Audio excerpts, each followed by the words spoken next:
Por volta de 1933, colonizadores da Vila Palmito constroem no centro da vila, atual Praça Tiradentes, uma pequena escola de tábua 6 por 6 metros, e nesse local os filhos dos colonizadores aprendem as primeiras letras. Mais tarde, a escola se desloca para o atual terreno da família Trombeta, com o nome de Escola Valdemar de Barros. Logo em seguida, passa para o atual terreno onde se chamou Grupo Escolar da sede Escola Presidente Castelo Branco. Por volta do ano de 1994, passou a se chamar EEE Fundamental 22 de Maio, depois EEE Médio 22 de Maio. Atualmente chama-se IEE 22 de Maio. Temos aqui com o professor Jurandir, foi um aluno e professor da Escola 22 de Maio. Nós gostaríamos de entrevistar ele, para ele contar um pouco da história, da evolução e desenvolvimento da escola. Vamos começar com as perguntas, né? Então, nós queríamos saber como foi fundada a escola. A Escola 22 de Maio, ela teve início na praça, hoje é Praça Tiradentes. Ali era uma escolinha de madeira e que ali os filhos dos colonizadores, eles recebiam, aprendiam a ler e escrever. Era uma sala de aula só, os alunos, as classes eram onde os alunos sentavam em 3 cada classe. E era naquele tempo ainda que não tinha caderno, eles escreviam na lousa, né? E era um tempo que você tinha que decorar as lições. Geralmente os filhos dos agricultores iam até a 4ª série só, depois eles ficavam em casa para trabalhar. Depois a Escola 22 de Maio, ela construiu uma sala de aula na quadra que hoje é de propriedade dos Trombeta, e que ali ela se chamou Valdemar de Barros, Escola Valdemar de Barros. Depois foi fundada lá dentro daquele terreno aqui, ela fez mudança lá pro lugar que ela está, e lá ela se chamou, o primeiro prédio antigo se chamou Castelo Branco. E depois foi construído os prédios aos poucos, através das fotos dá para ver, até ela foi criando as séries, que nem o primeiro ensino, o ensino fundamental completo, depois ela criou o 2º grau, depois ela criou um curso do magistério, que forma professores, e atualmente a escola ela é um modelo, né, para muita gente, muitos profissionais, eles estudaram na Escola 22 de Maio. No meu tempo, eu estudei à noite. Nós vínhamos lá do interior a pé, e depois a gente pagava, mas no final dos anos a gente pagava a lotação, ônibus e Kombi, e a gente fez o ensino fundamental e o 2º grau à noite. A gente trabalhava durante todo o dia na lavoura, e à noite a gente estudava no 22 de Maio. Depois eu me formei professor e comecei a trabalhar à noite, pela parte da manhã e à noite, e acabei me aposentando ali nessa escola. Trabalhei 30 anos e me aposentei nessa escola como professor, mas eu fui aluno e professor da Escola 22 de Maio. E qual foi a trajetória e o desenvolvimento da escola para se tornar o que é hoje? Ela aos poucos, ela foi crescendo, foi criando os cursos, né? Veja que lá no início da colonização, 1932, na Praça Tiradentes, na escolinha de madeira, só tinha de 1ª a 4ª série.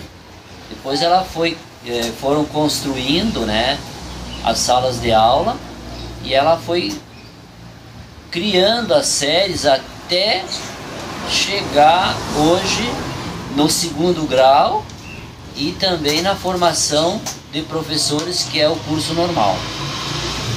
E como era a estrutura da escola naquele tempo?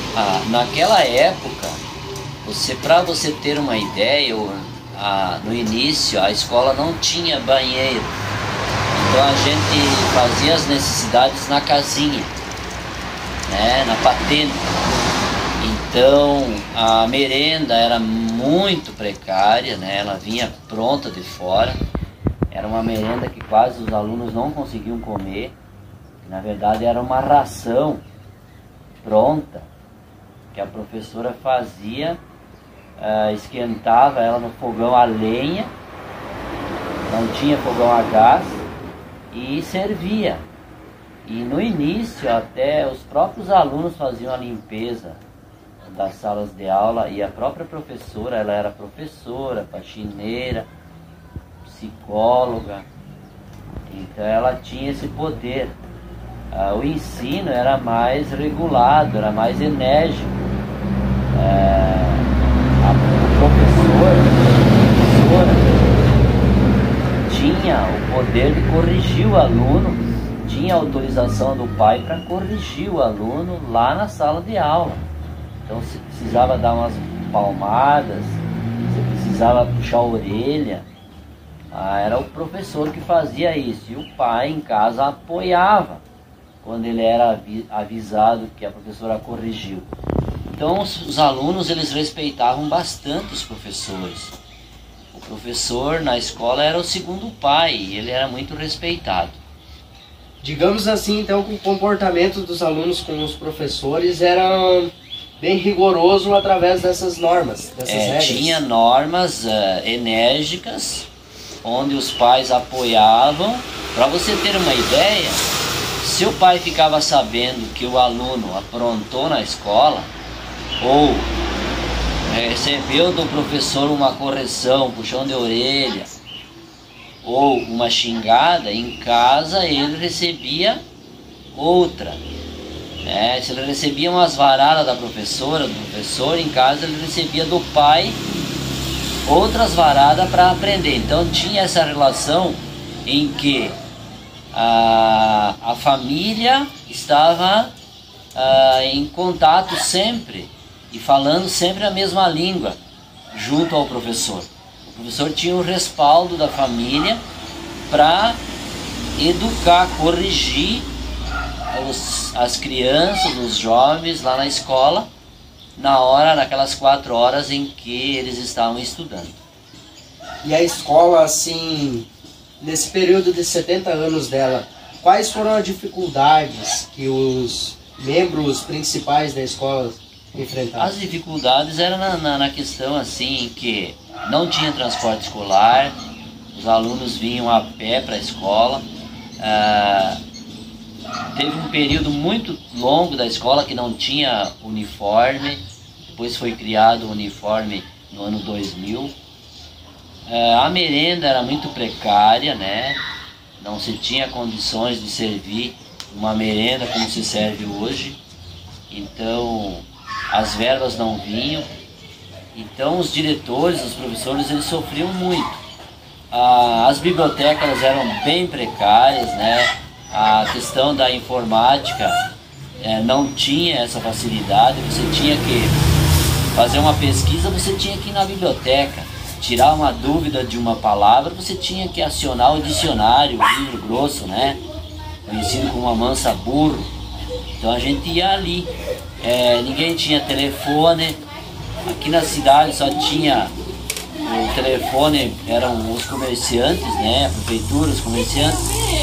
Então a escola tinha um telefone que fazia todo o trabalho, mas o serviço assim, ele era precário, mas a gente aprendia, a gente tinha provas, quem não atingia a média pegava a recuperação, se na recuperação você não atingia, você reprovava. O boletim, ele era um boletim que abaixo de 50 as notas eram colocadas em vermelho, acima de 50 as notas eram colocadas de azul, em vermelho, porque daí os pais, quando iam retirar o boletim, eles observavam, ó, meu filho está em perigo, ele pode reprovar, tem muitas notas vermelhas, abaixo de 50. Então, tinha recuperação? Tinha, mas a gente estudava mais, a gente tinha muito medo de reprovar. Hoje parece que os alunos não têm mais medo de reprovar. E hoje é facilitado bastante. Então mudou bastante, mas o método de ensino era esse. Em relação antigamente e o tempo de agora, o que acha que mudou entre o comportamento dos alunos com os professores? Hoje os alunos eles têm uma liberdade maior, né, quando eles vão para a escola. Claro, a gente está vivendo uma democracia. Eu vivi todo o tempo da ditadura como aluno, né? Eu vivi o tempo da ditadura. Era mais repressivo, tinha repressão, você não podia ter muita liberdade no que falava. Hoje, com a redemocratização do país, hoje nós temos mais liberdade de expressão, temos mais meios de comunicação. O aluno tem uma bagagem a mais de conhecimentos que vai analisar. Com o meu tempo, quando eu fui nos anos 70, que eu cursei a aula na 22 de maio. Então, mudou bastante nesse sentido. As dependências da escola, as classes, a biblioteca, isso mudou bastante. Veio o transporte escolar, que facilitou para a gente, né? Veio uma melhora na merenda escolar, então mudou bastante, hoje tem mais facilidade. E em relação aos professores, antigamente um professor tinha diversas funções, como o senhor já tinha citado. O senhor acha melhor, hoje em dia, que cada professor tem a sua função, cada atividade escolar tem o seu funcionário? Ou antigamente era melhor um professor apenas fazendo todas as funções? Nesse sentido teve uma mudança muito grande. Quando eu comecei a ser professor, comecei a alfabetizar, era uma turma, era 4, 5 turmas, primeira a quinta série, todos numa sala só. Então aí o professor ele tinha que se dividir em 2, né, para dar conta do recado, era mais difícil. Nas turmas multisseriadas.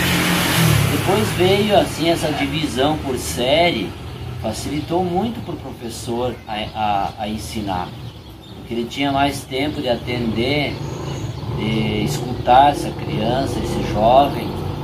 E com o tempo também veio a divisão das turmas com menos alunos.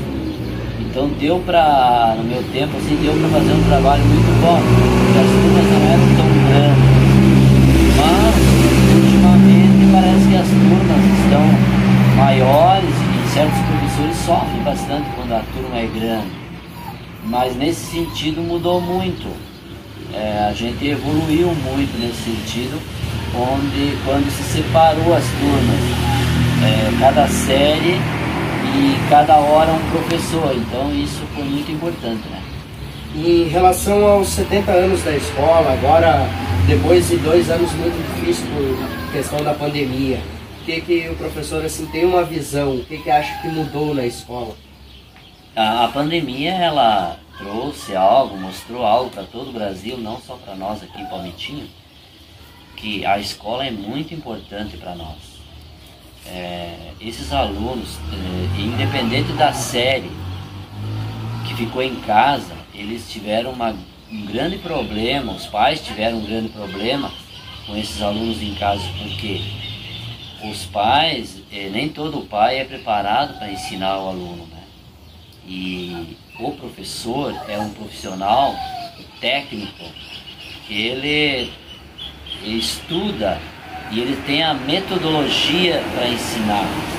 E além da metodologia, ele tem uma vocação para ser aquele mestre.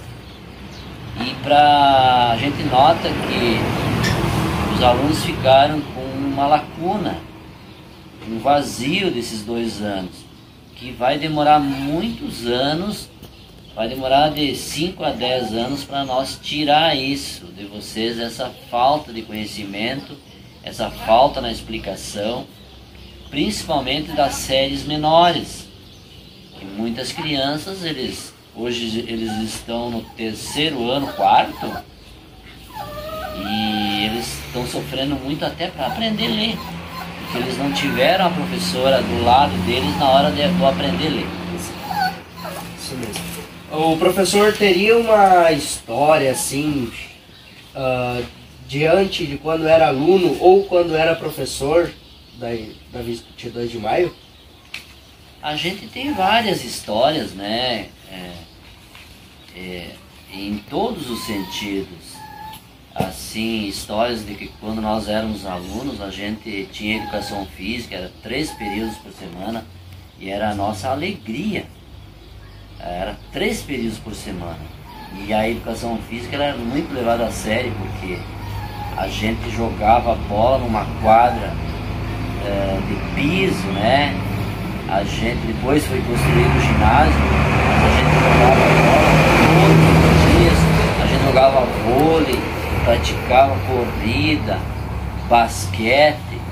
Então eu vejo assim que no meu tempo, porque eu gostava muito do esporte, a maior alegria nossa era, além de estudar, era a hora da educação física, que era sagrado para a gente praticar esporte.